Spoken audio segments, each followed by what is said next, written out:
let's move on. Go on to Monique Higginson, who's here to tell us a little bit about the real estate market, which if you've been looking at housing prices in your neighborhood, maybe even your own, there's a lot going on, and she's got the latest details and numbers about what's happening. Something that a lot of people are thinking about, and we'll get some good answers to your questions and some good data to look at. So Monique, thanks for being here. I should say Monique is an ELPCO resident as well. For 12 years. And lives on 11 Beast. Yeah, exactly. And I've been selling homes in and around ELPCO for 20 years. So it's been an interesting long ride. We've all seen a lot of changes, especially in our area in the last 20 years, for sure. So if you can pull up my presentation, I'm more of a numbers and spreadsheet person, so I don't have a beautiful thing for you to look at here. But the biggest thing is that I don't know if any of you kind of understand where a lot of this stemmed from the last couple of years of just craziness that we've had. But during the pandemic, there was such a sharp decrease in new inventory that we just absolutely have not caught up. It's just, I don't even know how that's ever going to happen. So it's really concerning. I mean, I have 3 children. I don't know if they're going to be able to live in our area. So you know, I definitely have mixed feelings. So that's me. I'm the owner and broker of Market Source Real Estate.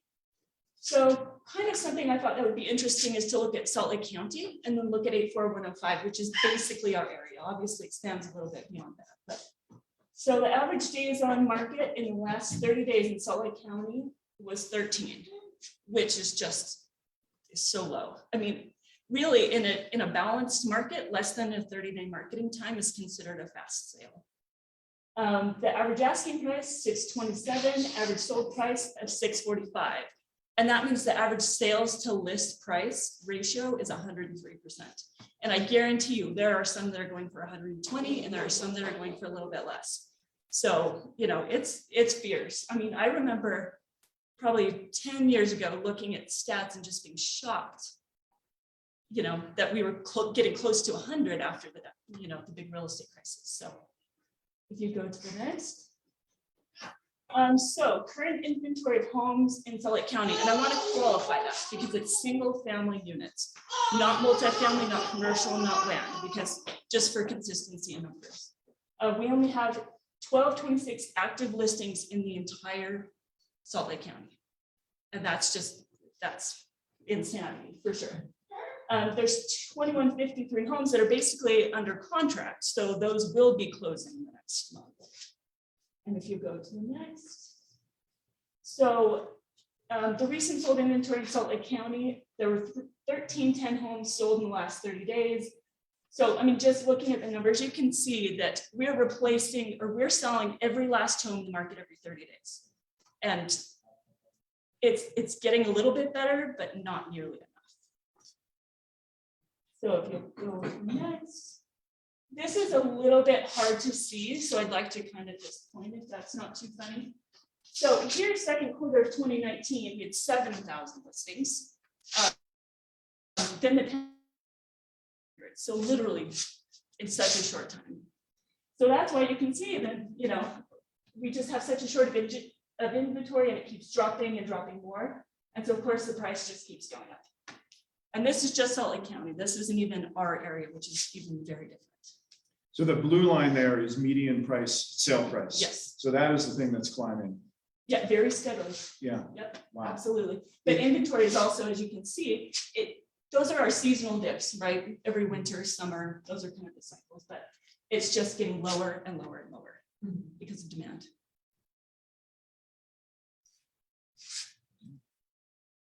Okay, so because it's more relevant to us, I thought we'd address 84105. So go to the next. So the average days on market is 6. And that's generous. Most of the time I put a home on the market on a Thursday and it's gone by Sunday because we cut offers off because there are so many that it's overwhelmed. So, you know, it's kind of rough. So our average list price, 825, average sold price is 865 in 84105. And that's as of today. These stats are this afternoon. So that's an average of 105% sales to list price ratio. And the reality is that mostly I'm seeing homes sell 10 to 20% over asking. So it means that some things that are clouding the stats are just people initially overpricing or doing something and then having to drop the price. You go to next. So in all of 84105, we have 23 active listings, 23 houses out of tens of thousands of people. So this right now, the price range is from 547 to 3.1 million. And again, that includes Harvard, Yale, Yale Crest, because it's, above 13. So it's a little bit skewed here for our little neighborhood that we're talking about. Outside of ELPCO, right? Yeah. Yes. Yeah, it's outside. The hoity-toity side. Yeah. But again, that's why I just wanted to compensate for one of its where mostly. Sure, that's what we identified. Yeah. So there's 33 under contract and backup listings, ranging from 415 to 2 million. So 23 active, 33 under contract. Believe it or not, this is a major, major improvement, because a few months ago, for every one house that was active, there were 8 under contract in 84105. So I would show people hundreds of houses. We'd write up dozens and dozens and dozens and dozens of offers. And I've never worked so hard in my entire life. But the rising interest rates definitely made a change, and it has definitely slowed the past 2 weeks. But we're not really seeing that in stats yet. But most listings are getting 3 to 5 offers around here instead of 20 to 40. So it's a big improvement. Kind of something. We're going in the right direction, I think. You don't mind going to the next. So recent sold inventory, you can see we're very close to 25 to 30 homes a month code are selling. Well, and again, sorry, that's obvious. If you'll go to the next. So here's that same home sales graph, but for just 84105. So again, you can see we went from 176 to 74 in just 5 seconds, which was crazy. And the price has gone from 471 to 662 in the span of less than 3 years. And that, I don't see that changing. There's not a lot of infill building. How is that going to get any better? I'm not sure, unless rates just skyrocket.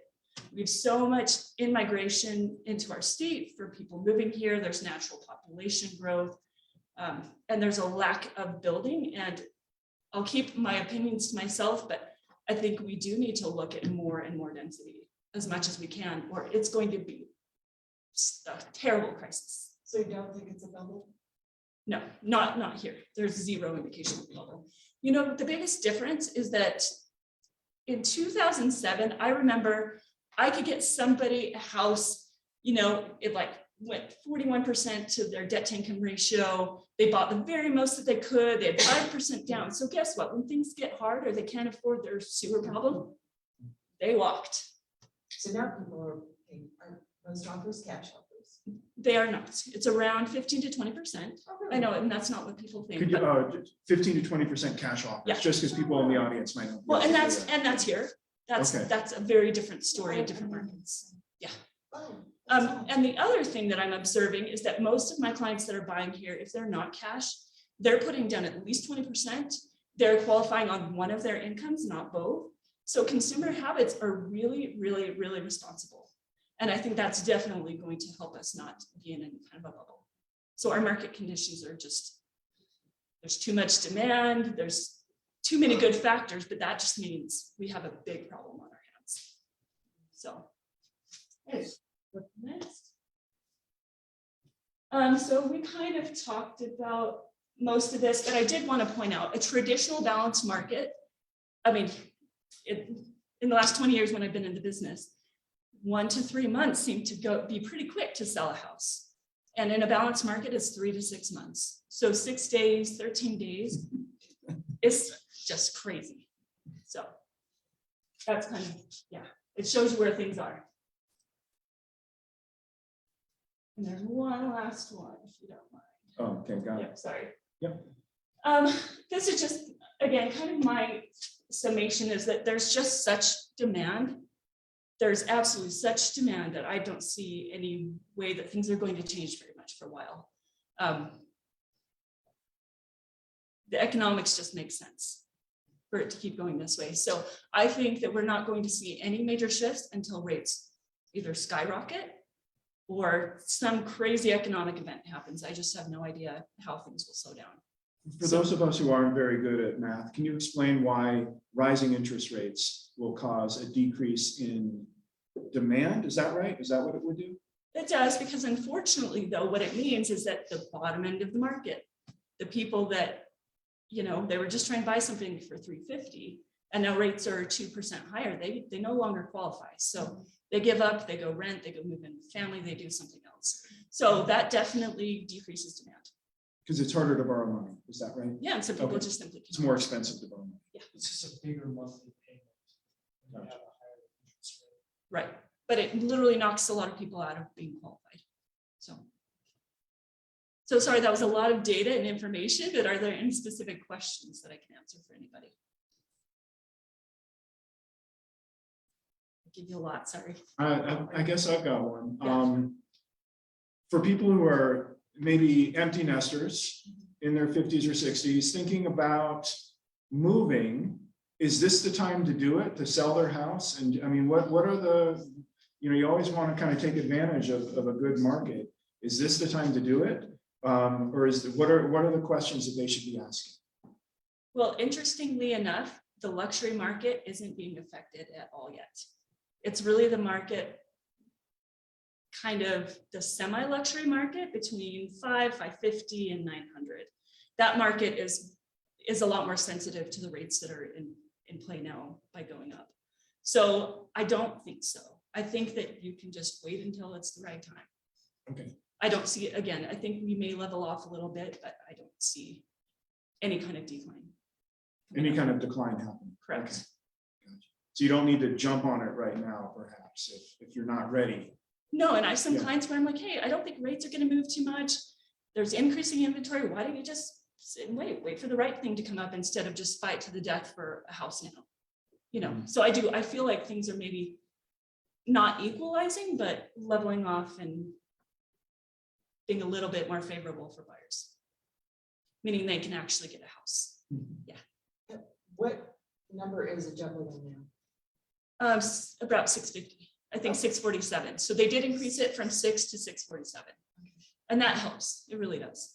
Because again, the average price in Salt Lake County is about 650. So we're all in the luxury market. I mean, think about that, that's crazy. So, yeah.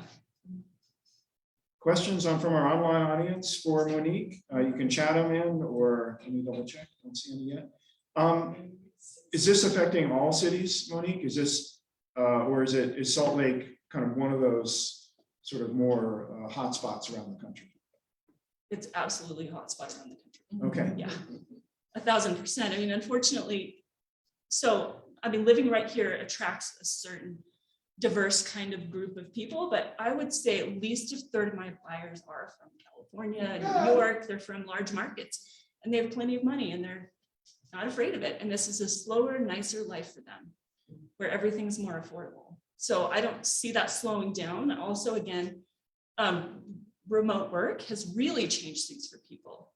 I have definitely moved some people who work online, you know, from the city, and then they go get some house in a rural location. And that's kind of fun to see. But for the most part, it's people coming in from big cities and coming here. We hear about hedge funds and corporates, people buying up houses. Is there any truth to that rumor or what? There is in some markets, but not here. No, if you've heard of Open Door, that's them. I've seen them list some homes, unfortunately, in kind of marginalized areas where they probably are just really taking advantage of people that don't understand what their home is worth. They don't have the money to do repairs. So it's extremely predatory, in my opinion. Ooh, I shouldn't have said the name. Yikes. Anyway. We can believe it. Yeah. Oops. Yeah, believe it, please. But markets outside of Atlanta, Georgia, they're buying huge mass amounts of properties and then renting them out or just reselling them. So it is a concern, not too much here. I just have a comment. My nephew, we got him into a house last December, but we were looking for 3 months and I would say probably maybe 50% of the houses that we looked at had been bought by an investor and redone, kind of, sort of like live with the chief, kind of a kitchen, it looked good. Flippers. Yeah, and that was, so it wasn't really homeowners like selling, you know, and moving up or whatever it was for. But then another comment too is how do you feel that the short-term rental business like Airbnb or Airbnb is affecting the prices of our housing, because they're basically removing a lot of rentals where people would maybe live and save up some money, and they've converted them into hotels and motels. How do you see, what's your perspective? Could you repeat the question too? Sorry. Yeah, so how are short-term rentals affecting our market? It's one more major issue that's taking away inventory that we need. Right. And I do believe the Salt Lake City planning to be more aggressive with shutting those down and looking at those, but you know, I don't really know. So what percentage are becoming short-term rentals though? It's really not much when you look at the percentage. So it's an interesting stat that I could maybe figure out how to get, but I don't actually know. And I do have some comments about flipping. A lot of flippers are terrible. They don't pull permits. They don't do anything. They shield things from the next buyer, and so the buyer's severely damaged. So that's a really negative part. But there are some good flippers out there, and we do need homes to be renovated, especially in areas where, you know, they're lower income areas. Nobody has money to even maintain the homes. Sometimes it's literally the only way that property is going to get the upgrades it needs and get turned over. So there's some positive, but a lot of negative. It's just like when you're looking at, Yeah. at least 50%, we're not owned by like No. regular, you know, person with a couple kids. or But something. at least with the flip, they're reselling it to a homeowner usually. So, you know, there's pros and cons for sure. Yeah. I'm curious if this information transfers over to condo and condo real estate. The trends are the same or different. In my kind of anecdotal experience, it seems like medium-sized cities like ours, like Portland, they have more condo stock, and therefore the condo prices seem more obtainable than compared to here. But yeah, I was kind of curious as to what the condo circumstances were looking like. Well, we don't have a fraction of enough condos because it does create entry-level housing. Everything you see being built downtown are all apartments. Almost none of them are condos to be able to, you know, for purchase. And I think that is just a huge detriment to our market. I don't know how it's going to change because the people in power with money kind of dictate what goes on, but that is not what's best for us. So absolutely, we have a missing entry-level housing problem for sure, especially on the east side of Salt Lake. Well, I know that they've allowed accessory dwelling units. In certain My alley that runs behind my house, there are a number of them. And I just learned from a neighbor who built a house on top of this garage that he is Airbnb-ing it. So that's not gonna help the, Well, you know, the only way they can shut those down right now is if you file a complaint. If you, Oh. Well, I mean, it doesn't affect me Okay, personally, look. but I'm just saying, you Yeah. know, we allowing those to. absolutely, because those create lower income Yeah. dense housing in areas that we need it. I personally will, well, I think at some point they'll probably allow them to be even in non-owner occupied units. Yeah, it's a great way to create density and more housing, even though some people are going to complain because of parking issues and other things, but I fully believe that's a great resource. But my neighbor said, oh, I'm making so much more doing this than Yeah, renting it right. on a monthly basis, and I, Right. not the headaches that I have. Exactly, So- that's why I don't know what the answer to that is, but Okay. we better figure some things out pretty quickly. I thought people used to host visitors in their house. And That's what it and a started spare out Yeah. as. room, and then they fed them. Became a breakfast business. before they- Yep. Not anymore. Well, any other questions for Monique? Good job. Yeah, Thank you. thank you very much. Appreciate it. Yep.